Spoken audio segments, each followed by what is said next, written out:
Olá pessoal, somos do projeto Habilidades Cirúrgicas em Foco e hoje falaremos um pouco sobre as incisões cirúrgicas. Pensando um pouco nos princípios e objetivos das incisões, a incisão deve garantir a exposição adequada e segura do local pretendido. E essa escolha deve ser baseada em anatomia, o tipo de cirurgia e eventual necessidade de ampliação. Também devemos levar em consideração a possibilidade que o procedimento planejado possa mudar, dependendo de achados ou complicações intraoperatórias. Além disso, também temos que pensar que devemos preservar a função da parede abdominal e estruturas vitais. Assim, uma incisão adequadamente posicionada e de comprimento adequado é melhorada por trauma mínimo de tecido, hemostasia completa, uso adequado de retratores e compressas, posicionamento correto do paciente na mesa e iluminação eficiente. Além disso, também devemos levar em conta outros fatores antes de fazer uma incisão.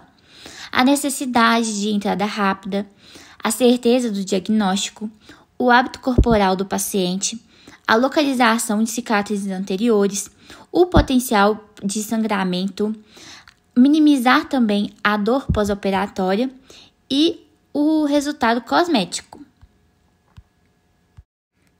Falando um pouco sobre os tipos de incisões abdominais, podemos dividir em incisões longitudinais, incisões oblíquas e incisões transversais. Falando um pouco sobre as incisões longitudinais, a primeira é a mediana, que é uma incisão longitudinal colocada na linha média. Ela é muito utilizada em laparotomias exploratórias. Por quê? Porque permite um acesso rápido à cavidade abdominal e a maior visualização da cavidade também.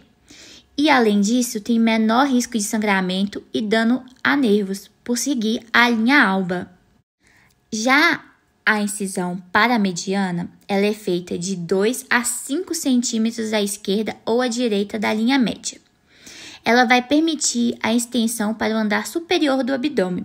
Então, vai evitar a dificuldade técnica de contornar o umbigo, como que a gente viu na mediana. Além disso, ela vai reduzir a probabilidade de essência de ferida operatória ou a formação de hérnia incisional, quando comparadas às incisões na linha média. Só que, falando nela, a execução dela vai demandar mais tempo e apresenta acesso limitado à pelve do lado oposto, e acarreta risco de comprometer os vasos epigástricos e os nervos. Já a incisão de McBurney é uma incisão oblíqua de divisão muscular localizada a 1/3 do caminho da espinha ilíaca ao umbigo. Ela comumente é usada para perissectomia aberta ou para cirurgias nas quais a exposição do quadrante inferior direito ou esquerdo é necessário.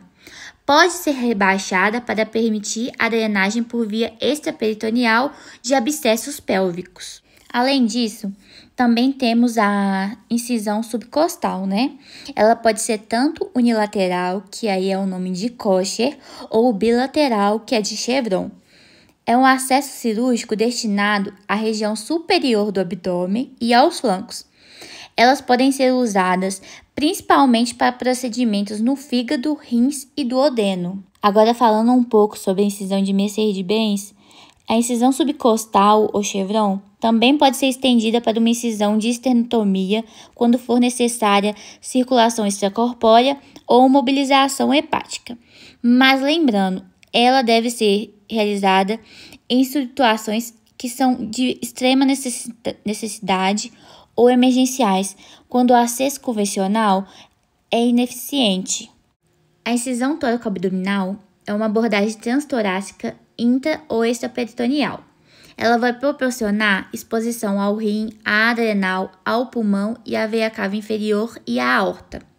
É uma abordagem preferencial para a cirurgia aórtica tóraco-abdominal aberta e para trombo tumoral intravenoso que se estende para a veia cava inferior. Ela vai permitir a mobilização do fígado e a exposição completa da veia cava inferior até o coração. Agora falando um pouco sobre as incisões transversais. A incisão de Rocque-Davis, ela é uma derivada da técnica de McBurney. Ela vai ser um acesso transversal centrado no ponto de McBurney. Ela tem as mesmas indicações da de McBurney, mas o diferencial é que esteticamente é algo mais bonito. Agora, um pouco sobre a incisão no flanco, né? É a via de acesso retroperitoneal que garante exposição adequada das estruturas retroperitoneais sem penetração na cavidade peritoneal. E a sua principal utilidade reside na prevenção da contaminação peritoneal durante processos infecciosos renais ativos, né? E ela vai dar acesso direto ao rim e também o risco de complicações torácicas, como pneumotórax, lesão pleural, é alto devido à proximidade anatômica com a cavidade torácica. E mostrando um pouco, né, a questão da como é a incisão no flanco, né? O paciente é colocado em posição lateral em uma mesa cirúrgica flexionada, né? Agora falando um pouco das incisões para cirurgias pélvicas, né? Quando a cirurgia é restrita à pelve, a gente vai usar incisões transversais baixas, logo acima da sínfise púbica, né? E elas vão variar de altura conforme a necessidade, né? Agora, para pacientes, né, que já passaram por uma cirurgia anterior no mesmo local de incisão planejado, tentamos, né, fazer incisão através da cicatriz anterior, né? A colocação de incisões paralelas pode resultar em uma ponte intermediária, né, de tecido isquêmico, mesmo que as incisões sejam realizadas com muitos anos de tempo de intervalo, né? Além disso, a isquemia e necrose da pele também podem ocorrer em pontos de intersecção, né? Onde as incisões se cruzam, né? Agora que falamos um pouco dos tipos de incisões, a gente vai falar um pouco sobre os fatores que influenciam na escolha, né? Então, a primeira coisa que a gente tem que pensar é a localização da estrutura-alvo. A incisão, ela deve permitir acesso direto, amplo e seguro à área de interesse cirúrgico, respeitando as camadas anatômicas e facilitando a progressão dos planos, né? Então, por exemplo, incisões medianas são preferidas em cirurgias abdominais exploratórias porque elas permitem uma boa exposição de múltiplas estruturas, né? Além disso, a gente também tem que pensar nas linhas de tensão da pele, né? As famosas linhas de Langer. Porque sempre que possível, a gente deve se planejar a incisão paralela às linhas naturais da tensão da pele, o que favorece a cicatrização primária e resulta em cicatrizes mais discretas, né? Também devemos avaliar a presença de cicatrizes, hérnias ou infecções prévias, né? Então, a história cirúrgica e o exame físico devem orientar o posicionamento da incisão, né? Para evitar áreas com risco aumentado de complicações, como tecidos fibrosados ou mal vascularizados. Além disso, também devemos avaliar a ergonomia cirúrgica. A incisão deve favorecer a atuação segura e confortável da equipe cirúrgica, garantindo boa visualização e manuseio dos instrumentos ao longo de toda a cirurgia. Agora, falando um pouco da técnica da incisão, né? Primeiro, a gente tem que pensar na empunhadura do bisturi, né? O bisturi, ele deve ser segurado com firmeza, geralmente na empunhadura de caneta, né? Parecendo uma pinça, o que vai garantir o controle e precisão. Em incisões longas, né, ou profundas, pode-se utilizar a empunhadura do tipo faca, né, para maior força e estabilidade. Aí na foto, na imagem, a gente consegue ver, né, que a primeira de cima é uma empunhadura como se fosse um lápis, né? E a segunda já é como se fosse uma faca, né? Que ela vai garantir maior estabilidade. Também devemos levar em conta a posição da lâmina.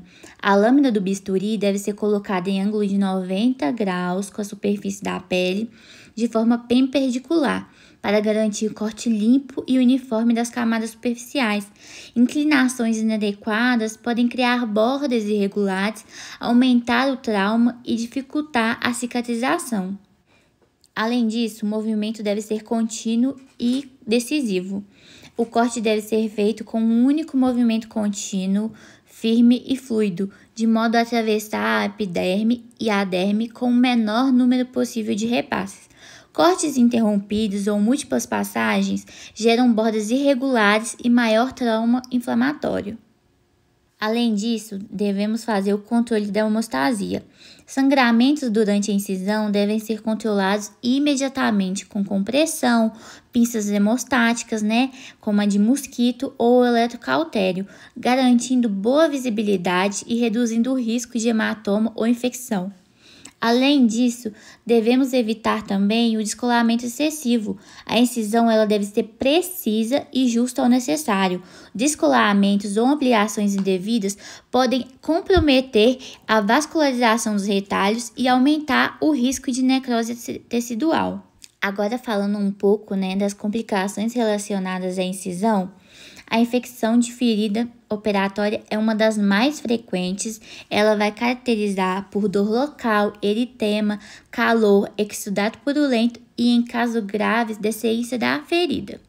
Além disso, temos o hematoma, que ele resulta de sangramento não contido durante ou após a incisão e pode provocar dor, aumento de volume local e, se volumoso, comprometer a cicatrização. E em casos graves, pode ser necessário a drenagem cirúrgica.